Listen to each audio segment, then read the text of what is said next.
xurdiu a partir dunha gandeiría que tiñamos unha gandeiría, en aqueles anos era unha gandeiría bastante grande, hoxe xa sería pequena casi, tiñamos 115 cabezas. Había un problema daquela co precio do leite, que estaba moi baixo, todos os gastos eran altísimos, entón decidimos que íbamos a transformar parte da leite para facer venta directa, ou ben yogures ou ben queixos, non? Por aí xurdiu a queixería.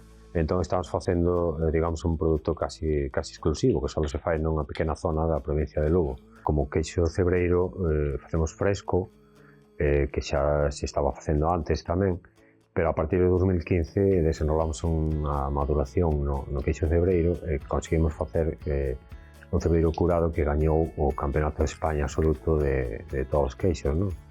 A partir dese ano estive gañando premios a nivel mundial, a nivel nacional. Bueno, o selo de Galicia Calidade, a ventaxe que dá é que te promocionan en sitios punteiros, sitios donde ti por ti mesmo, pois, ou por falta de tempo ou de medios, pois non darías chegado. Eles si están, estás da man de moitas outras empresas de produtos de calidade, é un escaparate moi bo, desde logo.